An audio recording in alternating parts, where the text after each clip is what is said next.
our meeting to order. Let us stand for our invocation and our pledge of allegiance. To the maker of the heavens and the earth, we thank you for this beautiful day. We thank you for another opportunity to serve. We ask that you be with all those who are at war at this time. Be with all those who may be suffering from illness, sickness, or bereavement. We ask a special prayer of condolences for the Queen Elizabeth, and her family. But also we ask for a special prayer for this council, that you will strengthen and heal us in our temples, that we may continue to serve and do the will that would be best to serve the citizens of Florence. So we ask you to come in this meeting today to have your way, that the ultimate goal is to have a beautiful city with a quality of life, of living for all of the citizens, and that we may be good neighbors to all those around us. So once again, we welcome you into this meeting this day. Amen. I pledge allegiance to the flag of the United States of America and to the republic for which it stands, one nation, under God, indivisible, with liberty and justice for all.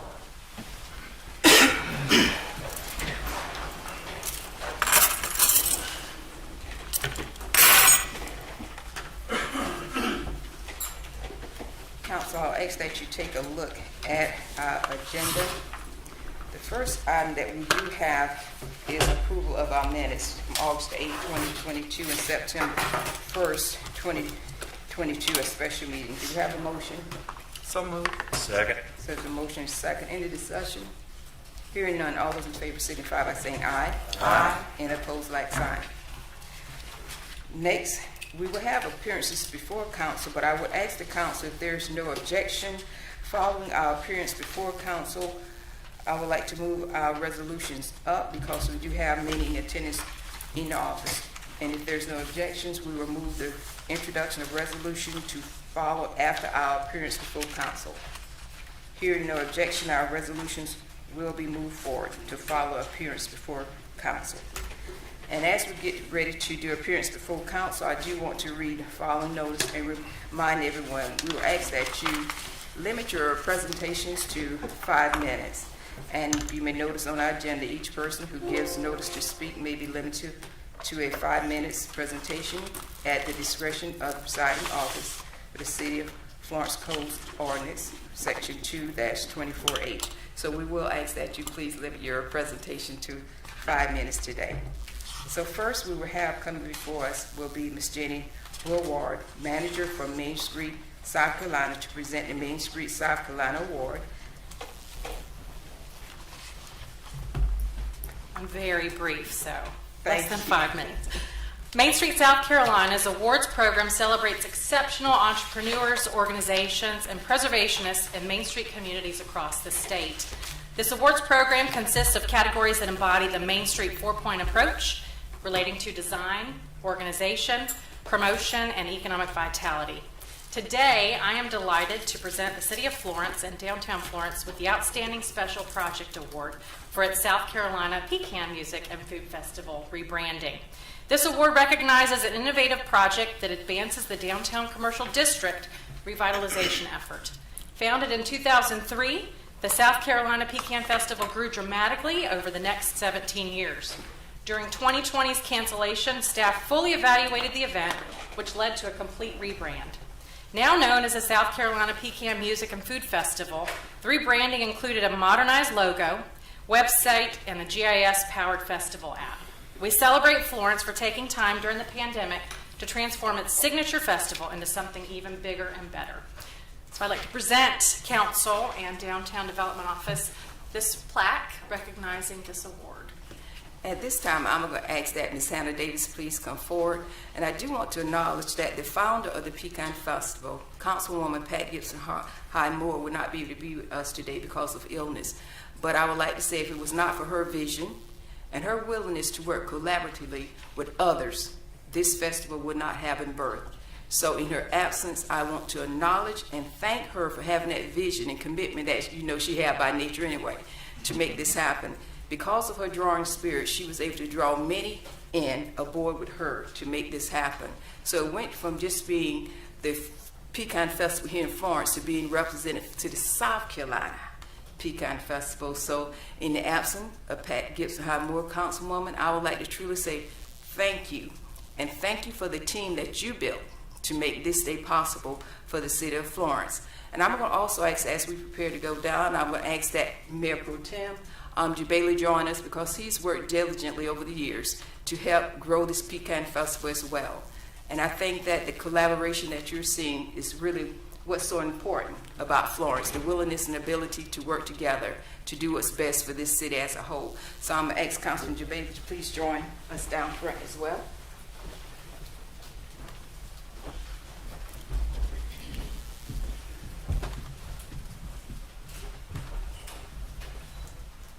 And I would be remiss if I do not acknowledge, and I'm going to ask Lisa Worker to stand. Councilwoman Pat Gibson High Moore husband. Mr. Moore, would you please stand for the audience and see where her better half and support come from?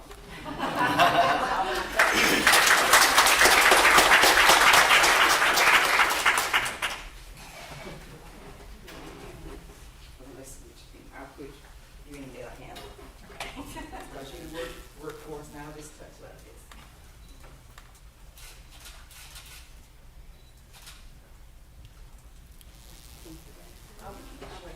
Hannah, would you please go to the podium so that you can state something for us all, please? Because she's the lady who works and coordinates so much for the city. Sure. Yeah.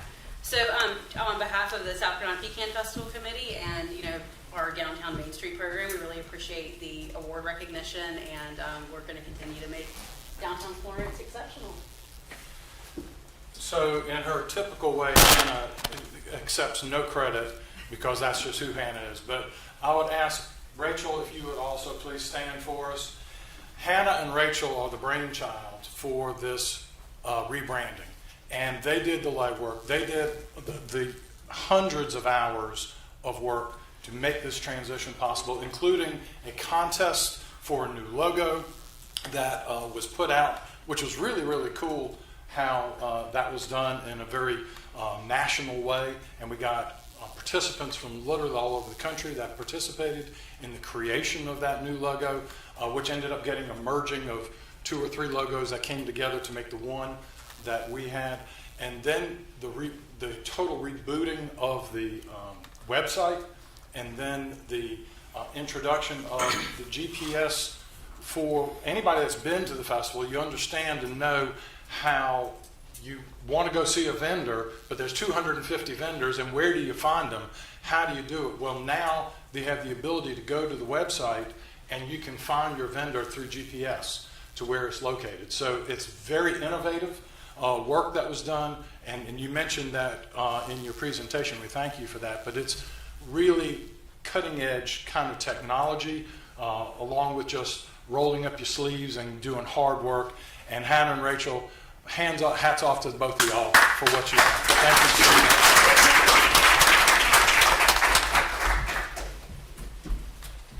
And also thank you to Mainstream for the award. Thank you. And next we have to come before us is Mr. Charlie Barano, the Field Service Manager for the Municipal Association of South Carolina, and he will be here to present the 2022 Municipal Association Achievement Award. And I do believe there's a video that's going to be presented as well.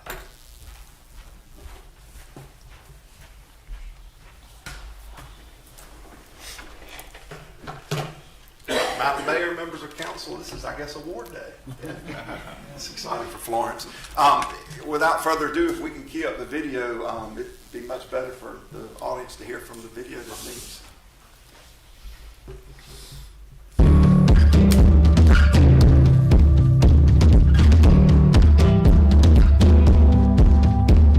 Economic Development category, the Joseph P. Riley Jr. Award, City of Florence. Aiming to connect its revitalizing downtown with surrounding neighborhoods, the City of Florence's food, artisan, and warehouse district spurs new development in a struggling corridor.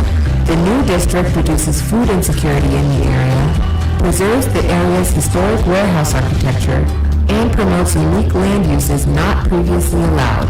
The Overlay District, created to fulfill numerous comprehensive plan action items, has led to projects involving a wide array of partners. Creation of the Overlay District provided the framework that was necessary to promote and support the nutritional and health goals that the city had established for the area. One of the major goals that we had established was the creation or the ability to provide healthier food choices to our citizens, especially in an area that had already been identified as a food desert. It bolstered access to healthy food in what has been a food desert, and now offers a downtown Save-A-Lot grocery store that's operated by a local entrepreneur. The city developed its health and wellness campus in the area, which includes the Barnes Street Community Center and an inclusive playground. It also transformed a former warehouse into the city center market, a city-owned and operated farmers market facility with rentable commercial kitchen space for entrepreneurs scaling up their businesses. My bath bomb operation kind of outgrew my kitchen and the trunk of my car when I would take them to and from the farmers market, and so I really needed a place to give me space, not just to make more, but to kind of house inventory. And so when I was looking for that space, I think some of the city employees heard that I was looking and reached out to me and made sure I had all the information about the grants. And so it just made the process super easy and allowed me to do it. Otherwise, I wouldn't have been able to. Development efforts in the district have led to the establishment of a locally owned artisan sauce plant. It's very important that we also let everyone know that we had our local entrepreneurs involved, and we purposefully worked to be sure that we were diverse and inclusive in our actions as a government. We want to be inclusive because we want everyone to have the opportunity to be a part of this city. The city invested $3.7 million of tax increment financing district funding for the city center market and improved infrastructure in the district. It contributed $625,000 in conditional grant funds for the grocery store, joining the Palmetto Housing Authority's $1.8 million investment in the business. The store also received grants from Save-A-Lot and the South Carolina Community Loan Fund. Perceived barriers to development in the district are now falling rapidly. The city entered a conditional grant agreement with a private developer for a $65 million mixed-use investment in the district. A new downtown master plan will work to connect the developing district to the vibrant downtown Florence. So again, I know you received it at our annual meeting this summer, so on behalf of the association board, we're presenting to you the Joseph P. Riley Achievement Award this year. Congratulations.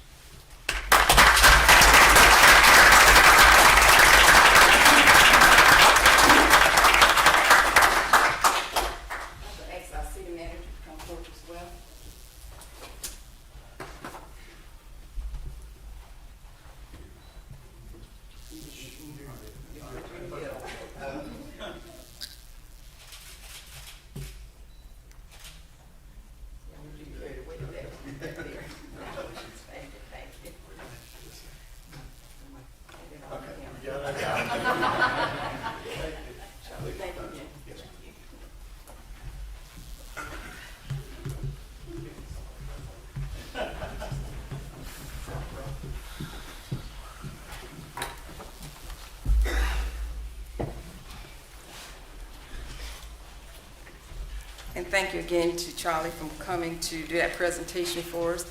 And accepting that award on behalf of the city is a great honor, because all of us work so hard as a leadership when it comes to the city councils, especially with our city staff and our city attorney, to make these events possible.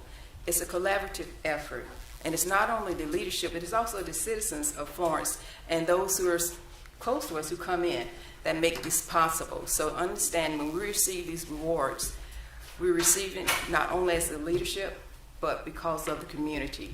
And if you notice that video, did you notice how inclusive and diverse our community is and how people were coming together in the heart of Florence? And that is one of the goals of having the farmers market and having these events, is to bring people into the heart of Florence so we can show the beauty of our city. So thank you to the council, thank you to the city staff, and also to the citizens of Florence for making that award possible.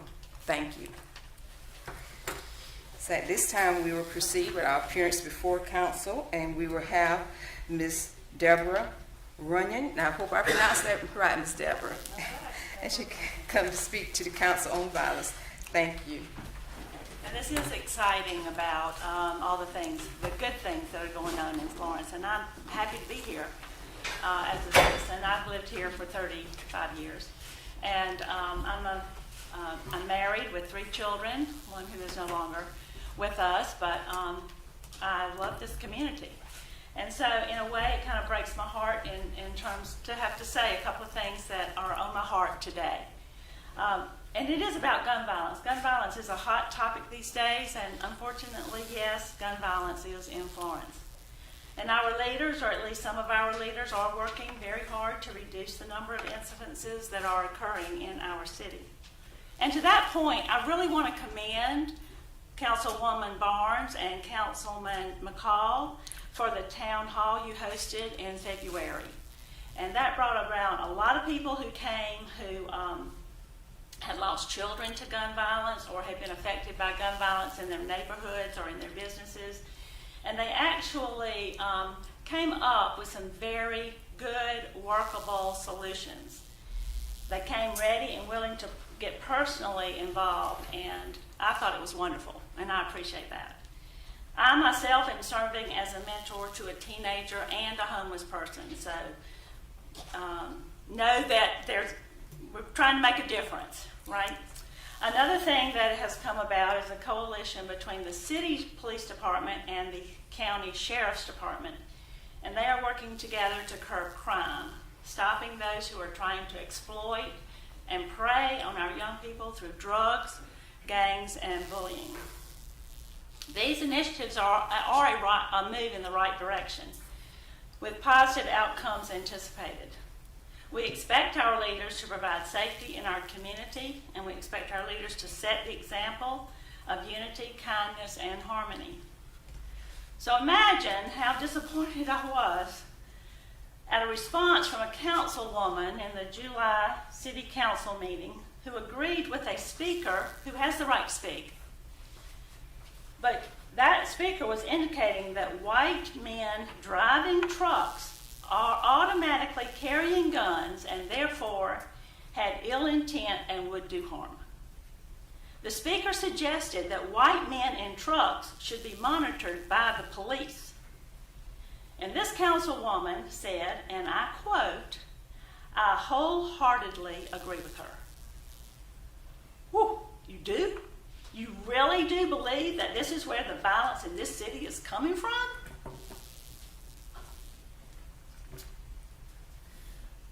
Now, I know that Mayor Irvin, in the article in the newspaper on August 7th, 2022, that you have established a coalition for humanity. And part of that is to have collaboration and unity being the keys to the city's success. And the awards today indicate that that is on target. So as members of the community, we expect each of you on this council to be proactive against violence and lead the way with respect, cooperation, and unity, and not let those things that are being said be agreed upon by you. So, thank you. Thank you. Next, we have appearing before the council is Mr. Kermit Moore to speak to the council on a buyback program and dilapidated properties. Mr. Moore.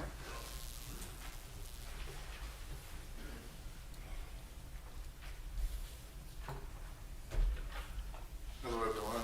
Hello. I'm glad you guys have let me speak before you today.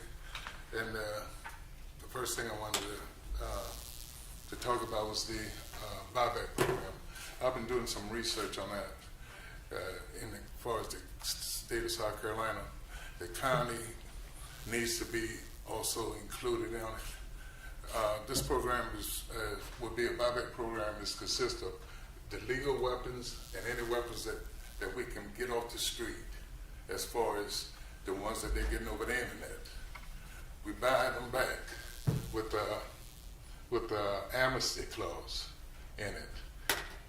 You won't get in any trouble of where the gun comes from. All we want is off the street.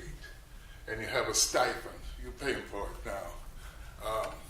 The way some of the other programs are working, the assault weapons, they were given one price for assault weapons, and they were given one price for handguns and this kind of thing. And that stipend, hopefully, we can get some of these guns off the street, because if we get one off the street, that's one gun we don't have to worry about. You know, and I think with the city and the county combining together with this, it would work. Spartanburg got 347 guns off the street.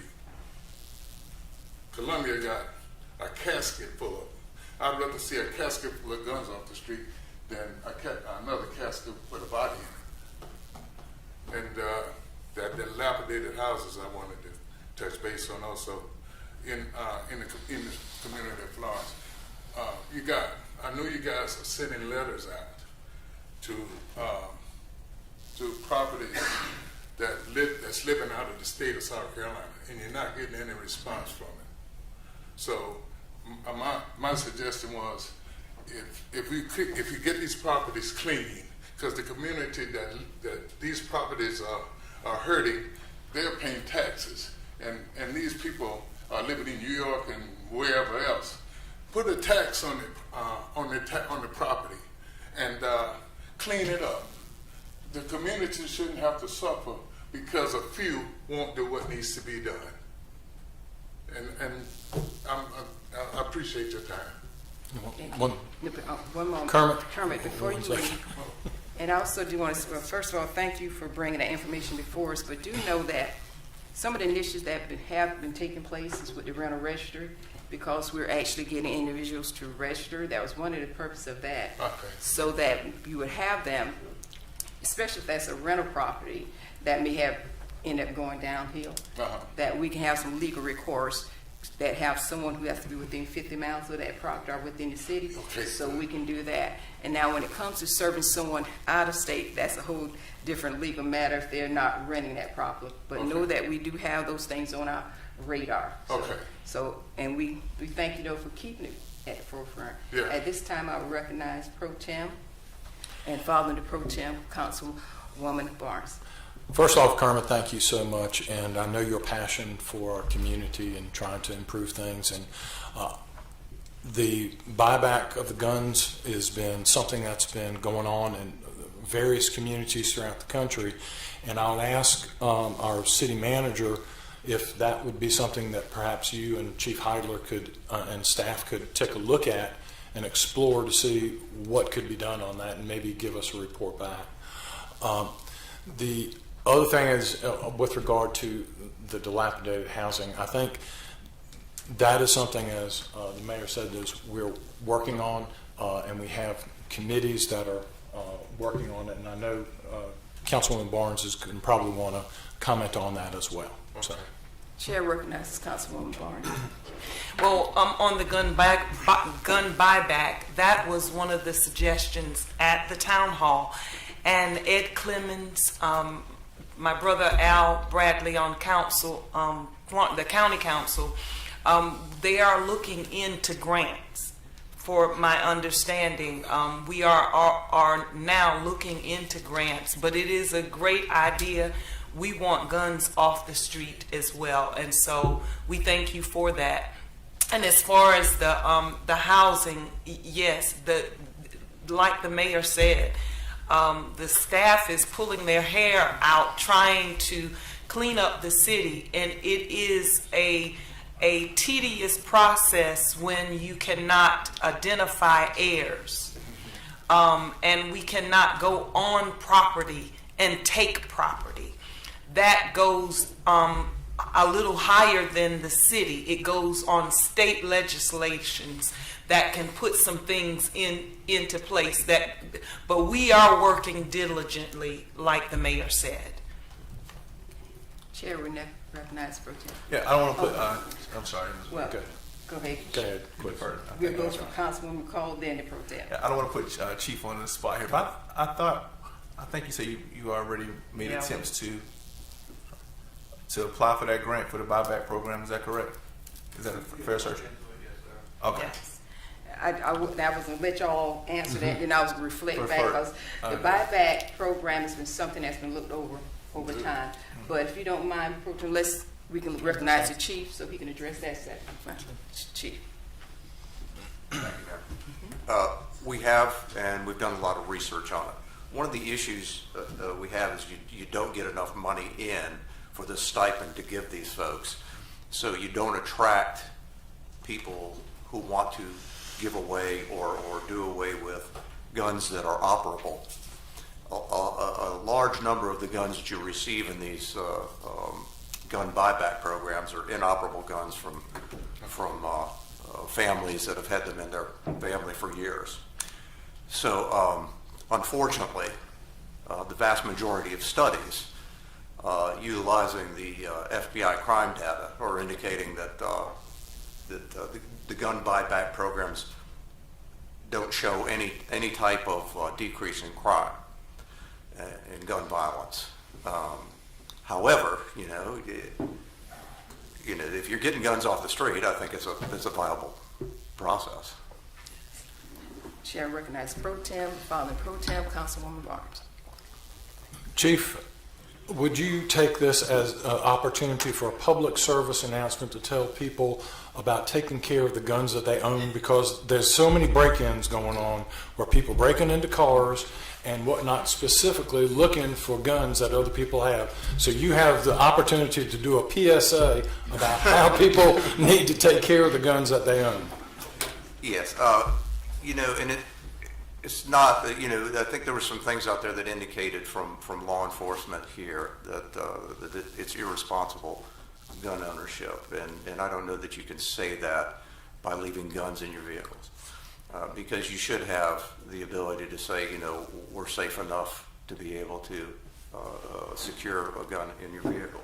But that's the issue, is securing the gun in the vehicle. It should be in some type of lock container that's fixed in the vehicle, if at all possible, unless you're a concealed weapons permit owner and you can carry it inside a location that's not licensed or not signaged for that, then you have that ability to do that.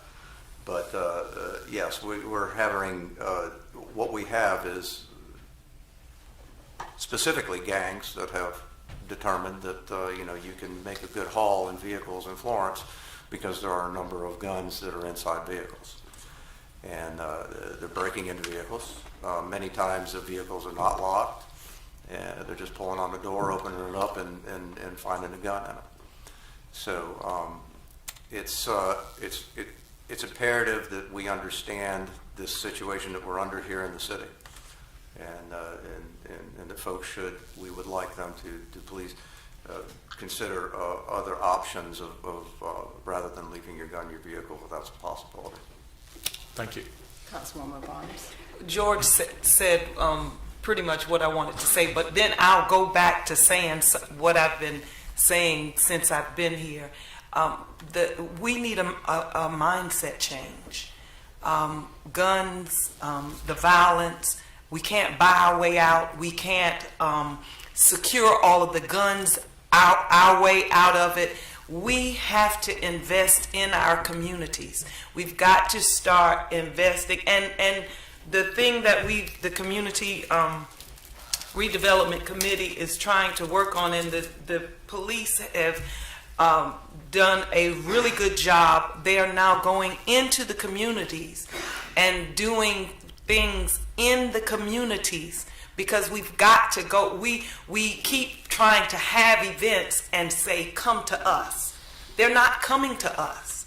We've got to go into the communities and reach people who don't even think they need to be reached.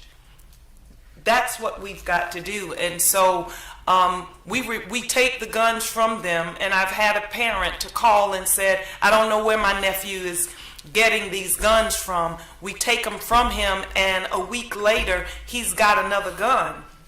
Well, that's their way of life, and if we don't invest in a mindset change, we will be going through the motions. And I just think that, it's a good idea to get these things done, but we've got to invest in and go into the community if we want to see real change. I agree, Councilman Barnes. I really agree. Yeah. Thank you, guys. Thank you. And just to concur, and I'm just going to state, a lot of times, the city has been working diligently for years, always trying to make changes within the community. But I always say any change must start within. It's a spiritual, personal change. On average, none of us are usually with that person who pulls the trigger. That is the issue. It's the person who pulls the trigger. And I believe that some of our, shootings here, a lot of what we call familiar crimes, that these individuals were familiar with the person who they targeted or shot at. And so when it comes to our officers has been involved in our communities for years. I especially like when we had the CAP program because they would get out there. So our officers are doing due diligence by being there. And also for our community associations that so many of the community have, these associations are so active in our communities. They're so important. So my cry would be to anyone, if you're not involved with your community association, get involved. Then we speak about the individuals who choose to get guns. That means that person needs some mentoring, some change in mindset. And our parents need assistance in raising children because many years ago, the former Mayor Frank Willis, he formulated the Mayor's Coalition Against Juvenile Crime because between the hours of 4 to 6 o'clock p.m. was the prime time for us to have criminal activity with our young people. So understand, you may see a lot of shooting now, but understand, crime has been around since the beginning. But what makes a difference is when we all get involved. Government cannot govern and change the circumstances. We have to change our environment. It's a personal thing that we all have to be responsible for. And I'll go back to what our chief love to say, if you see something, say something. And yes, there are things that need to change in our justice system to approach how we're handling individuals when they're getting to the criminal justice system. It is hard to look at someone who's been incarcerated or held on one violent incident, get out and commit a crime while they're out on bail. That's a hard thing to watch for anyone. But I do want to assure you that as leadership, we will continue to do all we can to make a difference. But we need the community members, our citizens, to make a difference as well. So thank you again, Chief, for all that you're doing. And Mr. Moore, thank you for coming before us. We appreciate it. Thank you. Next, we have coming before us to speak is Mr. Bob Shelton, and he's here to speak to the council on Winning America and Suicide Awareness. Okay, Mayor, Councilman, we thank you for the opportunity. Winning America was a company that we created, a nonprofit organization, to create a pathway for change as to how we see, treat, and value others. How do we do that? We encourage, we build up, and we unite or work together, whichever. The reason we did that is because more people are dying on purpose than by accident.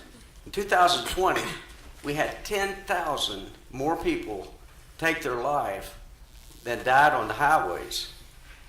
And when I looked at that, I said, this has to change. So I started doing my investigation, and I actually went not just in this country, but out of this country, and see what other countries were doing. And the thing that we came up with was pretty much that awareness. We had to make an awareness that we have a problem. This thing has been kind of a stigma. It's kind of been something swept under the carpet when somebody takes their life. Suicide, when you say that, people now, when I talk to them, they want to look down and shuffle their feet and they won't look back at me. And when I want to communicate with them at that point. And so awareness has got to be something that we bring to the forefront. We have already started a Billboard campaign. I was told by a couple of the gentlemen back in the back here that worked with the IT department that they had seen one of our billboards. And so we know that's starting to work. But we wanted to do more than that. We want to take it we're concerned about our city, we're concerned about our state, our country, and the world. But we want to first build a model and take it to the whole state. We have a project where we have 5 cities we want to take this to. And we want to raise the awareness that we have a problem, number one. And then we want to do training while we're there as to how to see the signs that are given for people who want to take their life. And then we want to give them solutions. You got to have all 3. None of the one without the other does not work.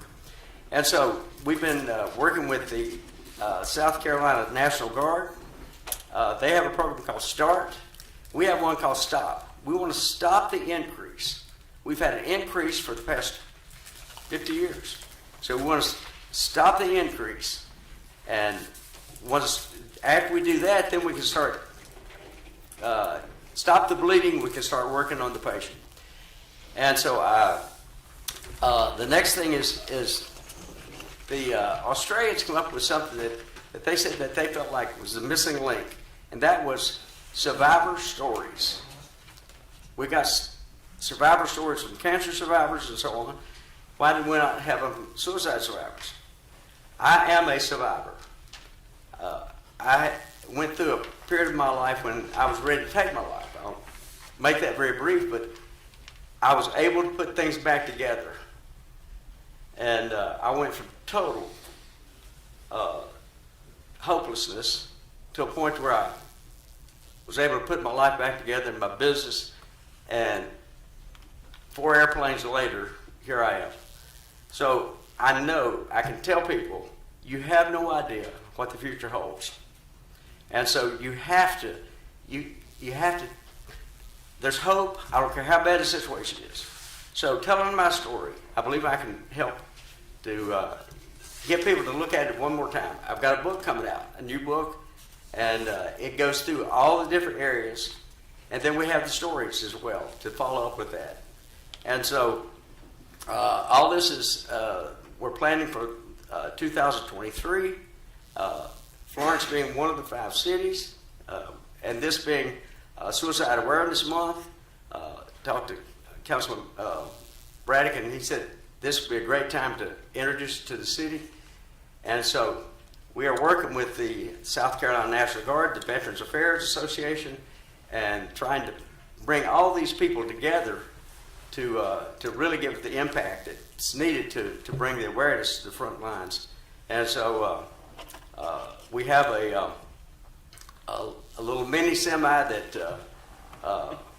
the mayor is very aware of, and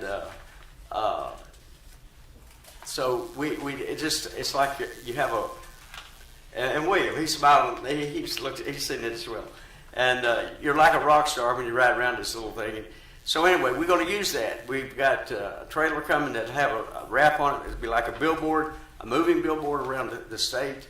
And so we're going to take these kind of things. And the one thing that I was looking at the veterans. We just celebrated 9/11. And since 9/11, we've had 7,000 plus veterans die from combat. At the same time, we've had over 30,000 take their life. Those men could not find one reason why they should live. We want to give them that one reason. Thank you for your time. Thank you. Do we have any questions or comments? If not, thank you so much for coming forward. I know this has been something that you've been working on for a while, and it's one of the things in your heart, so thank you.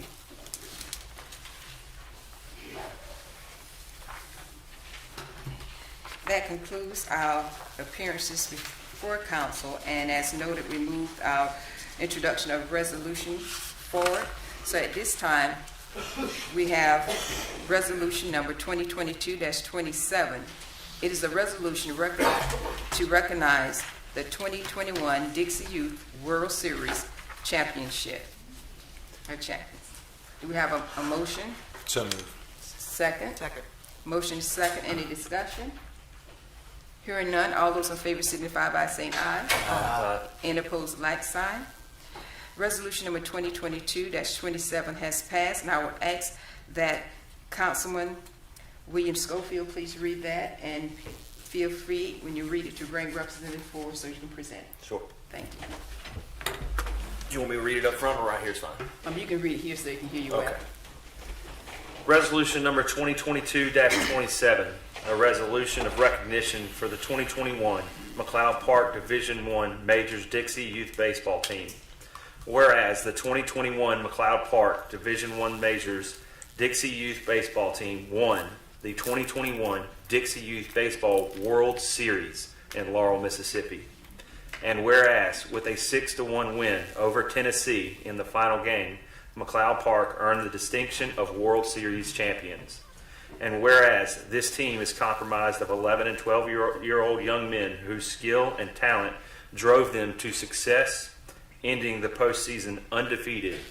And whereas through hard work and determination, these athletes have proven themselves as champions and are role models for area youth. And whereas this winning season is a great source of pride for the players, coaches, families, supporters of Florence athletics and the Florence community.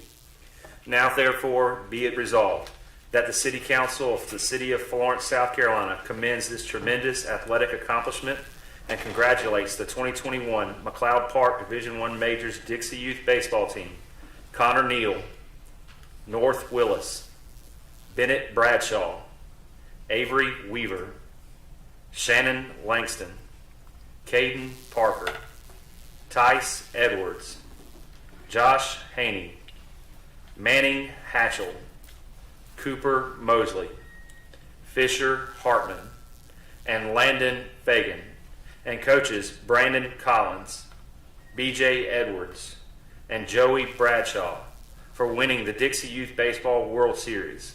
Resolved this 12th day of September 2022. Brandon, would you like to come up?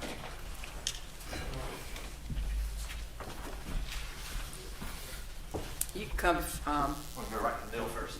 So she can get you, come right there so she can get you there. Great job. Thanks, Brandon. Brandon's the coach.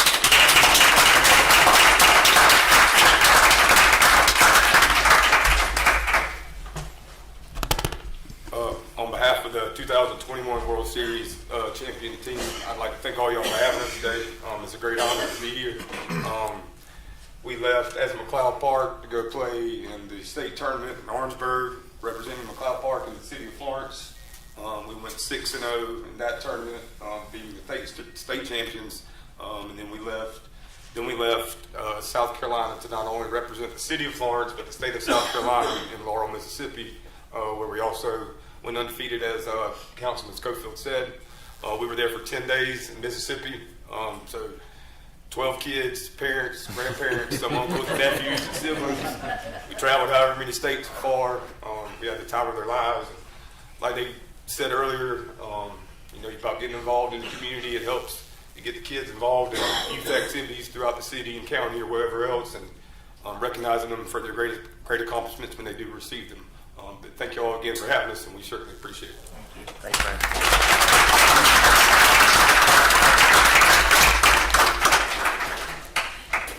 And I do want to acknowledge that when the team won their championship, that the city staff did host an event for them at the Pearl Moore Gymnasium. And so even though you don't see the youth here, they were there, and they had a wonderful dinner. It was really nice. I enjoyed being there with you that night. And I will say again before everyone, congratulations again, and give the young adults again, or children, my congratulations. It was a good celebration. Y'all did an excellent job of representing. At this time, I'll recognize Pro Tem. Listen, I just want to say, as a Gamecock fan, any win over Tennessee is great. That's true, too. But you don't have to remind me of this past Saturday, okay? Do we have any other comments from council? If not, once again, congratulations and thank you. Next, we have resolution number 2022-28. It's a resolution to support Suicide Prevention Awareness Month and recognize the Jonathan Foundation for their efforts to raise awareness in youth suicides. Do we have a motion? Motion. Second. We have a motion and a second. Any discussion? Hearing none, all those in favor signify by saying aye. Aye. Any opposed, like sign. Please let the record reflect that resolution number 2022-28 has passed, and I will call upon Councilman Braddock to please read that into record. If there's a representative, please call them forward and present it. Thank you, ma'am. Thank you. And want to say my comments for Bob and make them together. I recently had a very close friend that I attended his funeral, and he died of suicide. And he had made a Facebook post, and I saw it, and I wasn't in a place to respond, and I knew something was different. And so, this is it impacts us all. I'll go ahead and read resolution number 22-28. A resolution to support Suicide Prevention Awareness Month and recognize the Jonathan Foundation for their efforts to raise awareness in youth suicide. Whereas mental health organizations around the country recognize Suicide Prevention Awareness Month annually during the month of September, and whereas suicide is the second leading cause of death for young people ages 15 to 24 in the United States. And whereas the Jonathan Foundation is aligning with the American Foundation for Suicide Prevention and Project 2025, a campaign that aims to reduce the rate of suicide by 20% by the year 2025, directly supporting their mission to touch the lives of at-risk teens through mental health and suicide risk assessment, awareness building, advocacy, education, and support.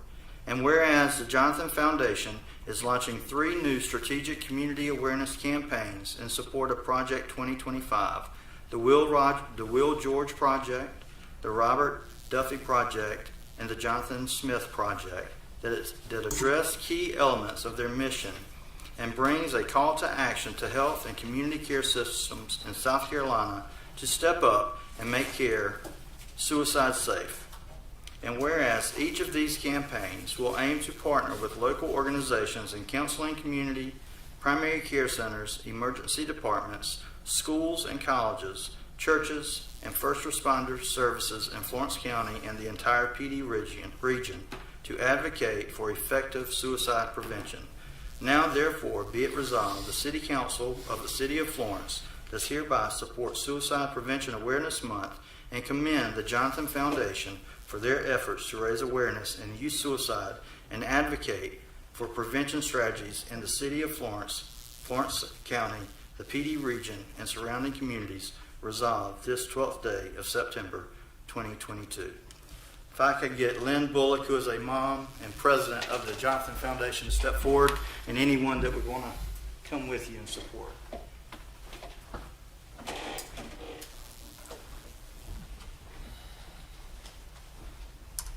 Lynn. I'm supposed to sit here.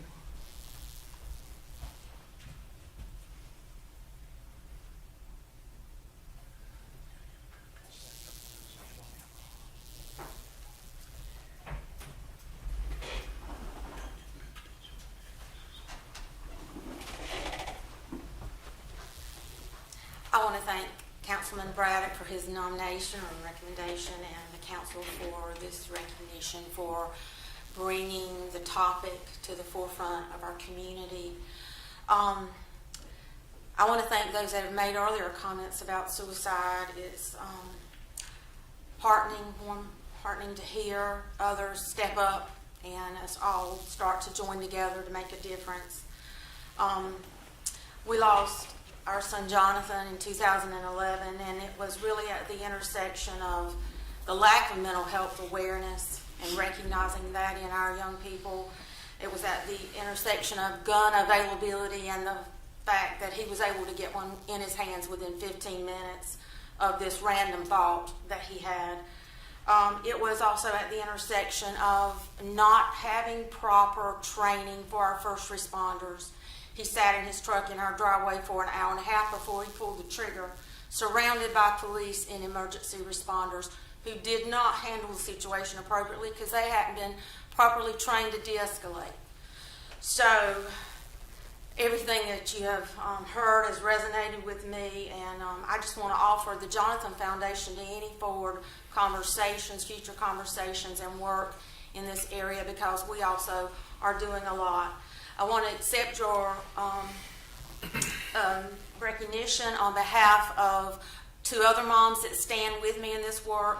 Will George's mother, Helen George, who is Mayor George, past Mayor George of Mullins' wife, and Graceland Elmendorf, who is one of the owners of O'Hare Amelie Interiors from here on Main Street. They have joined forces with the Jonathan Foundation, and the 3 of us are taking these 3 campaigns forward.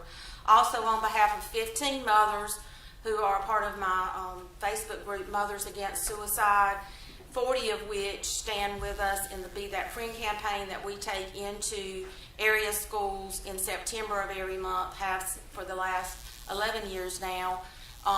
That campaign is a campaign that speaks to students and advises them on the 3 steps of QPR. QPR is for the mental health patient akin to CPR in medical care. So QPR is how we save their life. And the key component of that is to ask the question. And when I say ask the question, when you see that someone may be struggling with a mental health issue, the right thing to do in the national best practice standard for intervening is to ask them, are you okay? Are you thinking about hurting yourself? And if we get a positive response to that, then it's our duty to get them connected to emergency care and involved with the mental health providers that can help them. But it doesn't stop there. It really requires that we build a safety net around them.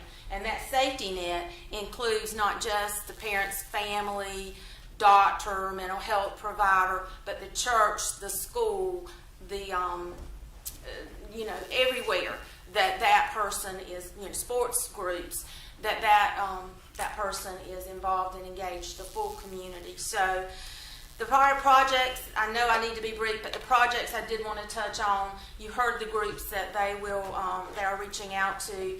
But the first one, the Will George Project, the campaign ask is for the implementation of suicide risk assessment screening in all emergency care and primary care and counseling contacts. The reason is AFSP's research has shown that 81% of those patients who completed suicide were seen in one of those areas within 30 days prior to their death. If they had been screened, I hazard to say we could have stopped that, because the research also shows that 95% of those with suicide thoughts who we intervene and get them some type of help go on to never consider suicide again. So that's very important that we ask the question. The second campaign is in process now, and it's going into our area schools and asking for risk assessment in the schools. Thankfully, we have, through the Biden-Harris administration and through our governor's embrace of call to action there, we're seeing school-based counseling go into place this fall. Medicaid is now covering that. I come out of South Carolina DHHS, which is our Medicaid program, and Medicaid is now covering school-based counseling. That's important because that's where the kids are. So we can see our kids get counseling services now within the schools. We want to ask those schools go a step further and provide risk assessment of all the students, so we can make sure that we're capturing those students that need that care and that intervention. That project also includes our Be That Friend that goes out to moms against suicide, and they can take that into the communities in their schools across the nation. And then the third project is the Jonathan Project, and that project will focus on first responders, both police, sheriff's department, and emergency responder personnel. And through that project, our ask is for 100% appropriate training for de-escalating a mental health crisis. But we're following all of this work with the culmination into a mental health conference that we plan to offer the first one next year. We've got support of Bruce Lee grant that's coming, as well as a Marion Health Foundation grant. They're both coming behind us to support providing that conference, and the conference will address these 3 tracks of work, and then provide the training and support that we're asking for. So we're not just asking for you to meet these call to actions and not have some support behind it, but actually provide the training for our community so that we can hopefully make care suicide safe. Before you leave, does any council member have any statement? I would like to thank you for coming before us today, and I do want to acknowledge that along with this, the PD Mental Health does a lot of work with it, and there is, for anyone who's not aware, there's a 24-hour crisis hotline to call if you even think about hurting yourself. But also, there is also a 24-hour crisis team that if there's any incident that occurred, they can have a team to come out now, mental health professionals, to help de-escalate the situation. So know that the issue of suicide is a national crisis, and there are always something that we look at and see can we make it better. So thank you for your foundation for doing this, and know that on the local level we do have tools available for you. And being a medical professional, going in for myself, when you have examination, they do ask those questions. And so Some are, and we're thankful for that, but we'd like to see all increase. Ensure that we've got that net out there. And yes, PD Mental Health has great programs, and Nadine Livingston, if you know her, from there is on our board, so we're very well connected. That's Thank you so excellent. much. You're welcome. You take care. Thank you. At this time, that concludes all our introductions of resolutions. And we have one more. Yes, resolution number 2022-29 is a resolution to recognize Hispanic Heritage Month. Do we have a motion? So moved. Second. So we have a motion and a second. Any discussion? Hearing none, all those in favor signify by saying aye. Aye. Any opposed, like sign. At this time, I'm going to ask that Councilman McCall please read the resolution into record. And if there's representatives here, please call them forward so that you can present to them. Yes, ma'am. Thank you. Resolution number 2022-29, a resolution by the City of Florence recognizing Hispanic Heritage Month. Whereas Hispanic Heritage Month celebrates the histories, cultures, and contributions of American citizens whose ancestors came from Spain, Mexico, and the Caribbean, and the Central and South America. And whereas each year Americans observe National Hispanic Heritage Month from September 15th to October 15th. And whereas from food and fashion to music and art, Hispanics has made a positive influence on the lifestyle of all Americans and inspire others through their courageous, relentless, and essential labor, sacrifice, and talent. And whereas Hispanic Americans have served as leaders in many fields, including the military, education, science, technology, business, industry, politics, athletics, and entertainment. And whereas Hispanic Americans represent one of the fastest growing ethnic groups in South Carolina, enriching communities through their strong commitment to family, hard work, and faith. Now, therefore, be it resolved, the City Council of the City of Florence does hereby proclaim September 15th to October 15th as Hispanic Heritage Month. I'm asking Ms. Annette Diaz and Trinity International Ministry please come forward. They have been major advocates for the Florence Hispanic community for the past 22 years. Trinity International Ministry is a Hispanic ministry that provides a place of worship to Hispanic families in the city of Florence. Ms. Annette Diaz is the International Ministries Director, and for the past 22 years they have poured their hearts into the Hispanic community, from hosting an annual Thanksgiving luncheon to feeding families, and recently hosted an annual immigration camp to help children assimilate here in Florence. They have constantly looked for ways to help underrepresented individuals here in Florence community. And for this, I want to present this plaque to you. Ms. Diaz, please come forward.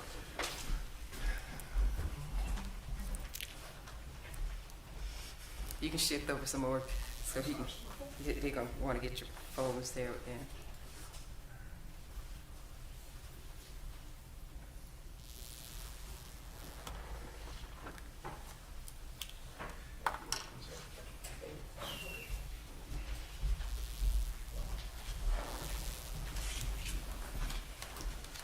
Thank you so much. It's a great honor to receive that. And if you know, Hispanic population is growing so much, and I would not be able to do my job without the support of people like you, and especially from people from the church, our pastor, that we have a vision to love and transform individuals, communities, families, but we cannot do it without the love of the people and the love of the Lord. Thank you so much. Thank you for love the community, Hispanic community. Thank you.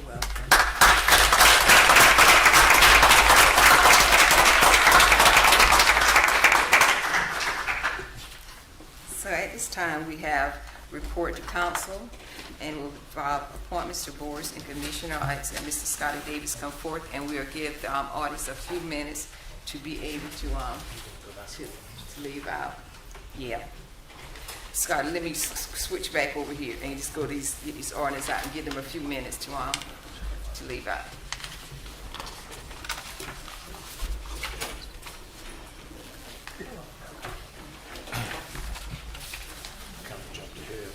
Yeah, let me come back. Now we gotta jump back.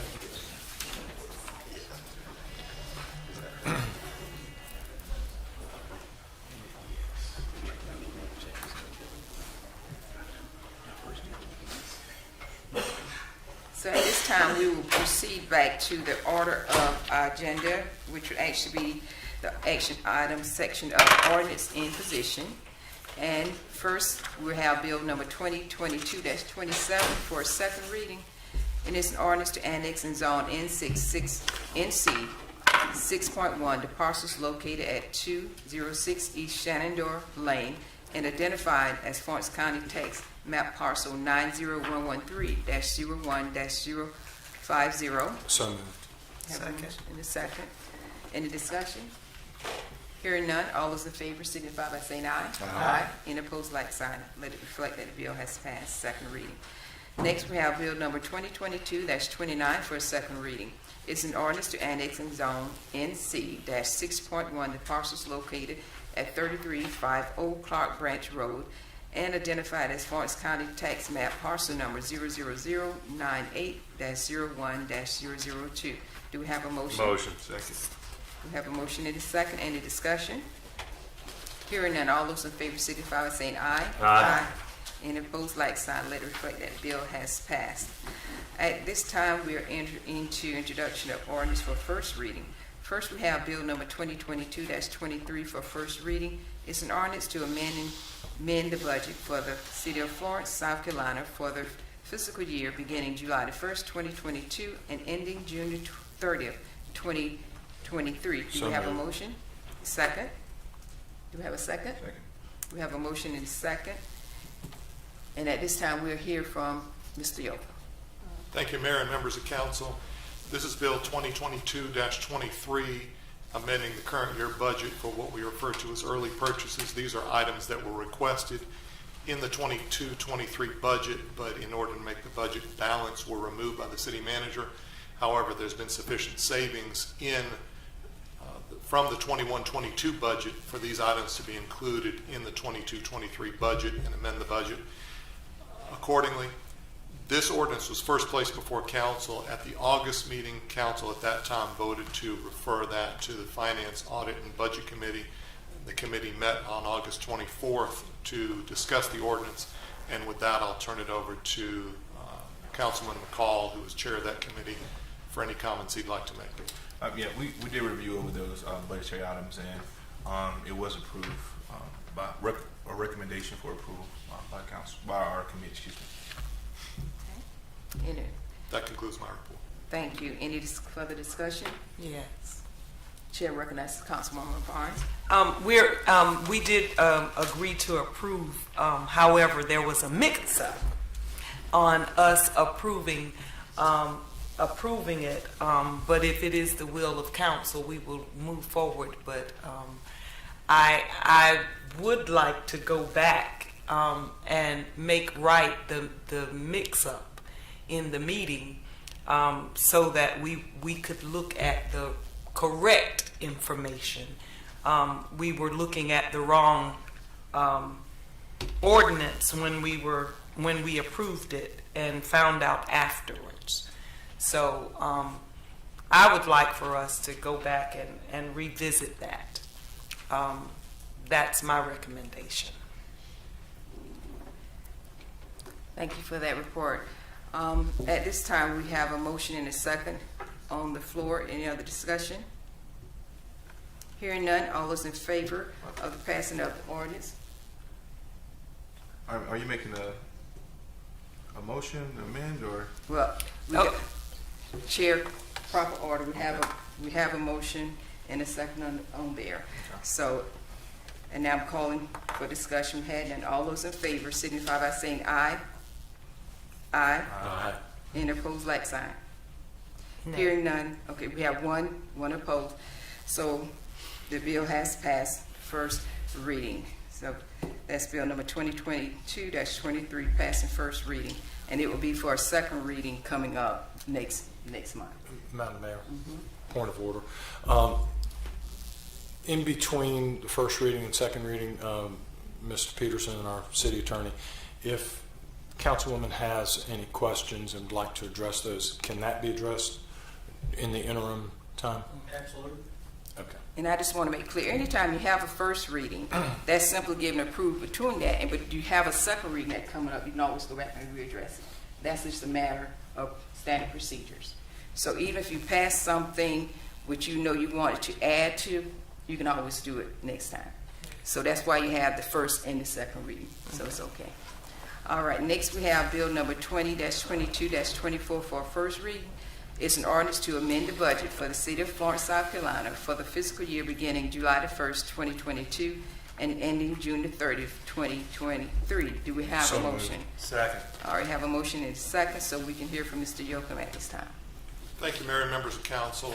Bill 2022-24 for first reading is a bill that we refer to as the carry forward ordinance. These are items that were included in last year, the 21-22 budget, but due to supply chain and other issues, the items that were budgeted could not be received by June 30 in order to be paid for from last year's funds. So those funds had to be carried forward to the current year and amend the current year budget. Most of these items, purchase orders, have already been cut and processed, and in fact, some of these items have already been received in the current fiscal year.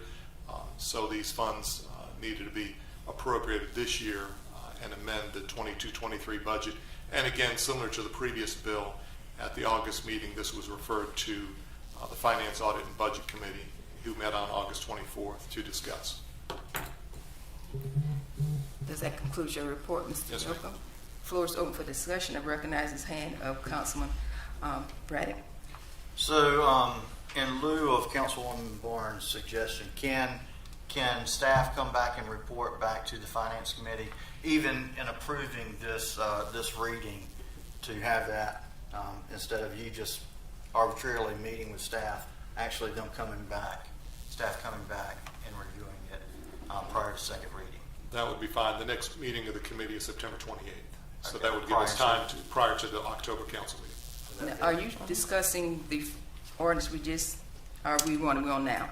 Right, yes, ma'am. Both I of them was just together. making sure that, if we pass the day prior to second reading, instead of her just meeting with them, have them actually come back to the Finance Committee at the next meeting to work through that.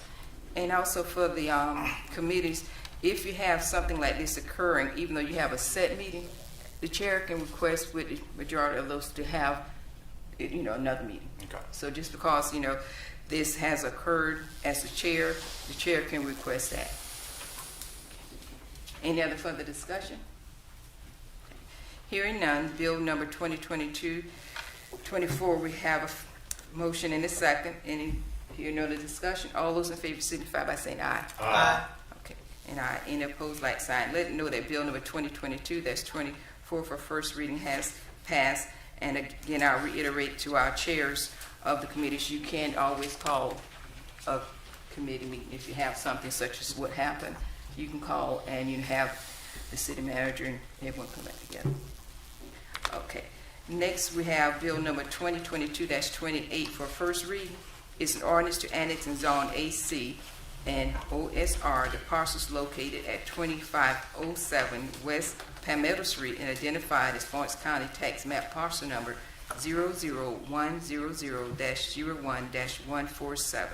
Do we have a motion? Motion. Do we have a second? Second. We have a motion and a second. At this time, we'll hear from Mr. Dudley. Thank you, Mayor, members of council. This property is located along West Palmetto Street. It is directly adjacent to Naturally Outdoors. the store located there along West Palmetto, and the property is owned by the same owners that own the Naturally Outdoors store there. The property is proposed for zoning to activity center and open space. When it originally came in for annexation, it was two separate parcels. As you can see on here, the parcel to the north is associated with the Jeffries Creek floodway, and they have proposed that for open space. That does concur with the future land use of that as well. And the lower parcel was proposed for activity center, which would be an agreement with the campus there of their Naturally Outdoor store, which includes some other commercial uses as well. The properties did get combined about a month ago, and that was to come into compliance with our water and sewer requirements, because water service was not available to that rear parcel, and it also created a landlocked parcel. So the owners were fine with combining that, but we did keep the zoning in place so that it would be in agreement with the future land use, as well as protect that floodway associated with the Jeffries Creek there, because the floodway itself is not developable. There is some floodplain associated with the other parcel, but if they follow the requirements, they could develop there. And Planning Commission did unanimously agree or refer this to council with a positive recommendation. Do we have any discussion, any questions? Thank you, Mr. Dudley, for that report.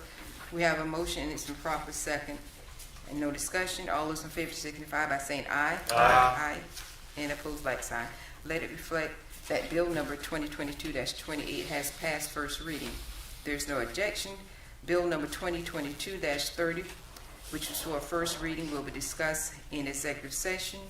Also, bill number 2022-31, which is for a first reading, will also be discussed in executive session if there's no objection. Also, bill number 2022-32, which is for a first reading, will also be discussed in executive session if there's no objections. Hearing none, those items will go to executive session. Next, we have bill number 2022-33 for first reading. It's an ordinance to amend Article 1 and 2 of Chapter 12 of the City of Florence Code of Ordinance entitled Municipal Utilities. Do we have a motion? So moved. Second. We have a motion and a second. Any discussion? And at this point, we'll recognize Mr. Hemingway to give us some information. Good afternoon to Madam Mayor and Council. The recommended change for Chapter 12 of the Utility Ordinance is just some verbiage change after we had our EPA inspection in June. And so the overall context of the ordinance is not changing, just some wording, about 13 different word changes within the document to be in compliance with state regulation and guidelines. Any questions from Chair? Recognizes Pro Tem. Michael, as I was looking at it, it looks like a lot of the word changes were from EPA to South Carolina Department to DHEC. Yes, sir. The program has been regulated to the state of South Carolina, so they have regulatory jurisdiction and protocol. So EPA has now given that authority to South Carolina DHEC to rule and abide. Right. Thank you. Any other questions? Any discussion? Hearing none, all those in favor signify by saying aye. Aye. Any opposed, like sign. Let the record reflect that bill number 2022-33 has passed first reading. Okay. Next, we'll have Mr. Davis to give a report to council on appointments to boards and commissions. Thank you, Madam Mayor, members of council. We have 3 boards or commissions that have vacancies. Our first board is our Construction and Maintenance Board of Adjustments and Appeals. We do have an applicant, Mr. Harry Cook. He does meet the qualifications for a layperson. That falls to Madam Mayor. With Mr. Harry Cook being the applicant who qualified, it would be my motion that we appoint Mr. Harry Cook to the board. Do we have a second? Second. Any discussion? All those in favor signify by saying aye. Aye. Let the record reflect that Mr. Cook has been appointed. Our next board is our Parks and Beautification Commission. We have 1 vacancy on that board. We do not have any applicants at this time, and that falls to Mayor Pro Tem JaVale. I'll defer.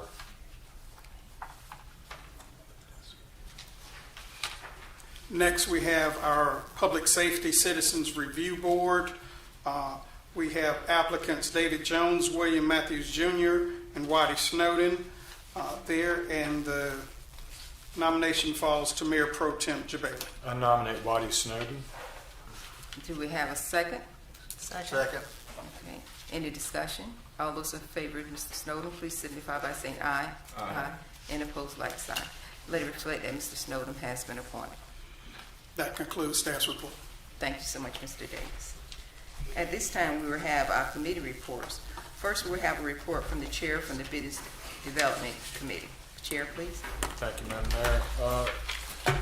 The Business Development Committee met August 19, and we had a number of matters that we discussed. We had an executive session where economic development was brought before us at that time. Then, coming out of executive session, Councilman Schofield brought to us an article dealing with some funding that the city of Myrtle Beach was able to get for stormwater work, and there was a general conversation about what additional state funding we, the city of Florence, might be able to get, and staff has been diligently working to try to find every grant humanly possible, and have every reason to believe that Michael and the rest of the team are going to remain diligently working at trying to get additional funding for our projects that we have. We did note that there's going to be a new date and time for us, this committee, to meet, and we'll be meeting going forward on Thursdays at 3:30. Previously, we had been meeting on Fridays. So our next meeting is going to be Thursday, September the 15th at 3:30. This coming Thursday. We talked about a number of different projects that are ongoing. The Project Urban Square and the status of that, and that the demolition of some of the properties are currently underway at that time, at this time, and we're very excited about that. The Baruti townhouses, there was an update on that in terms of what's going on with that. The developer is waiting on pricing. The Lost Cajun is underway on Dargan Street. That seems to be moving forward very nicely, and the contractor is working there and hope to have it open by the time of the Pecan Festival. And I love the fact that Pecan Festival is like a mark on the map and on the calendar, and everyone's like, well, is it before Pecan or after Pecan? So we hope to have it before Pecan.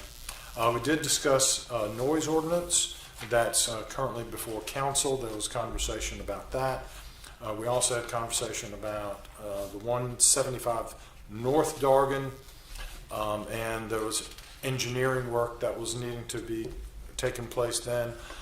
We discussed the 127 West Evans NoFo building, the Hersey NoFo building, which I think is coming before council today for executive session. We're going to be discussing that. Project updates on the Penny Roads projects, the third Penny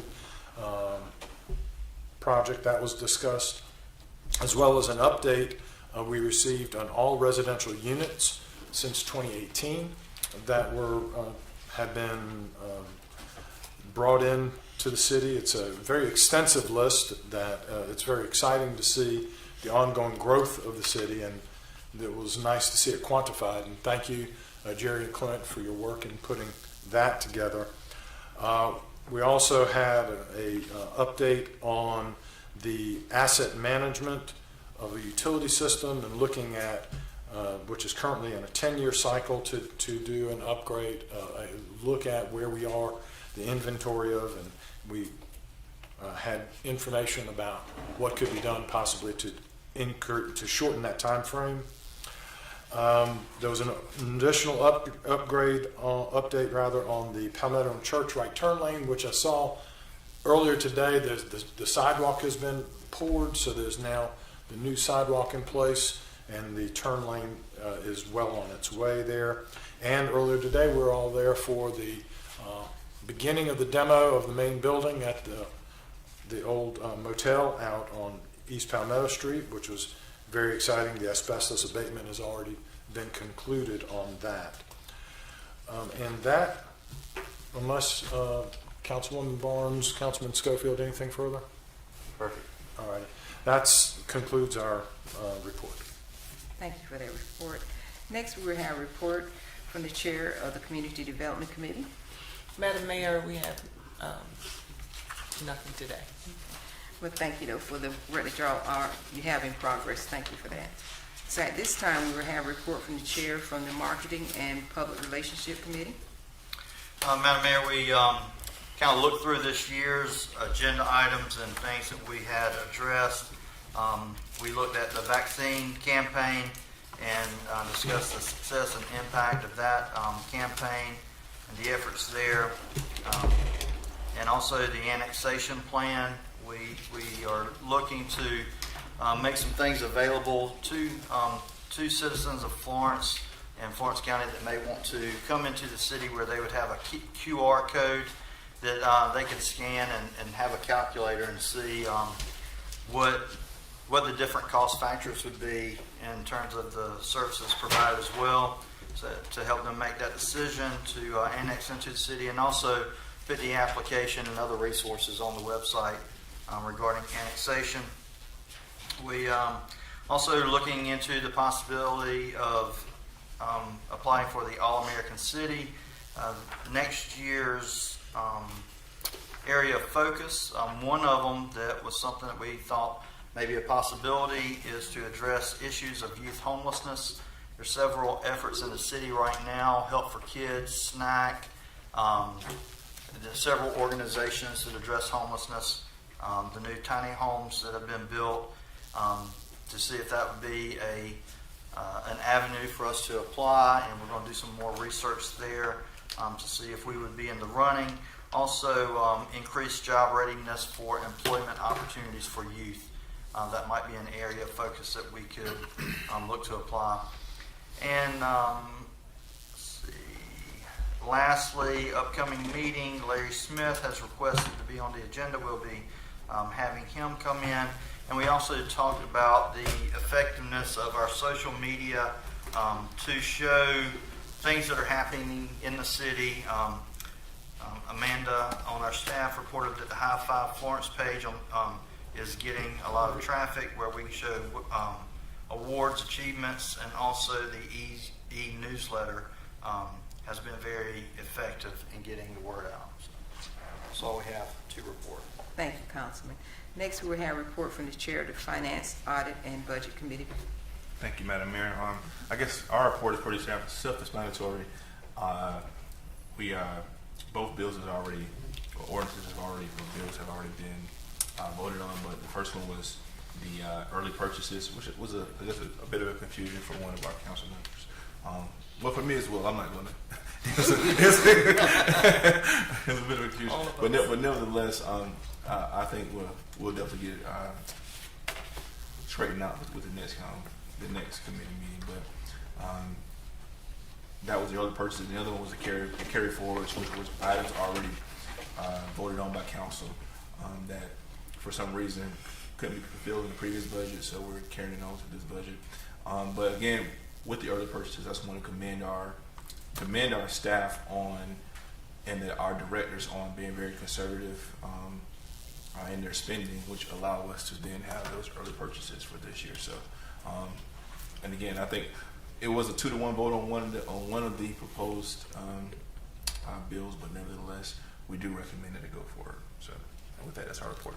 Thank you. Also, I want to make sure, if there's anything that Ms. Barnes want to add or Schofield want to add at this time. I just Chair need to go ahead. recognizes Councilman Schofield. Thank you, Madam Mayor. At this time, I just wanted to formally resign from the Finance, Audit, and Budget Committee to begin my transition off of council in November. On to another council. In January. Thank you, Councilman Williams. With that, Madam Mayor, I would like to, as chair, I'd like to nominate Brian Braddock to replace William Schofield on the Finance Committee. Second. All right. Any other discussion? Hearing none, all those in favor. Councilman Braddock, 55 by saying aye. Aye. And any opposed, like sign. let it know that Councilman Braddock has been appointed to the Finance, Audit, and Budget Committee. Is there any other discussion or concerns when it comes to the committees? Hearing none, we're ready to move to our executive session items. First, it would be discussion of matters related to a proposed economic development project located with the Historical Overlay District 30-4-70A5. And then we will also have the receipt of legal advice related to the proposed business license ordinance 30-4-70A2. Then we will have C, the receipt of legal advice related to the proposed noise ordinance 30-4-70A2. Do we have a motion? So moved. Motion and a second. Any discussion? Hearing none, all those in favor of going to executive session, please signify by saying aye. Aye. Any opposed, like sign. Council may take a 5 minutes. We're back from executive session at this time, at which time no actions and no vote were taken. The following ordinance was discussed in executive session, and the first one was an economic matter, and that would be our ordinance number here. Bill number, I'm just going through y'all. Make sure you got it here.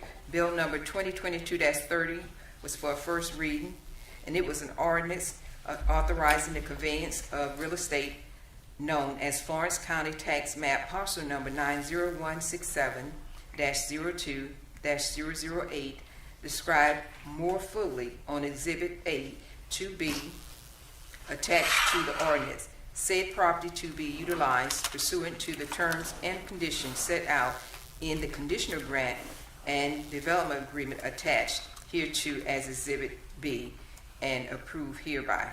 Do we have a motion? So moved. Do we have a second? Second. We have a motion and a second. Any discussion? Hearing none, all those in favor signify by saying aye. Aye. Aye. Any opposed, like sign. Let it stand that bill number 2022-30 has passed the first reading. Next, we have bill number 2022-31 for first reading. It's an ordinance to amend Articles 1 of Chapter 13 of the City of Florence Code of Ordinance to update the code provision regarding business licensures. So moved. Second. Madam Mayor, Chair recognizes Councilman Pro Tem Javeda. I have asserted a recusal in that I have a potential conflict of interest with the proposed exemption here, and so I'm recusing from taking a vote on this. Thank you, Pro Tem. So we have a motion in a second, and we also have a Pro Tem recusing because of a conflict. Is there any other discussion? Hearing no discussion, all those in favor signify by saying aye, please. Aye. Any opposed, like sign. Let it stand that bill number 2022-31 has passed first reading. The next item we have is bill number 2022-32 for first reading.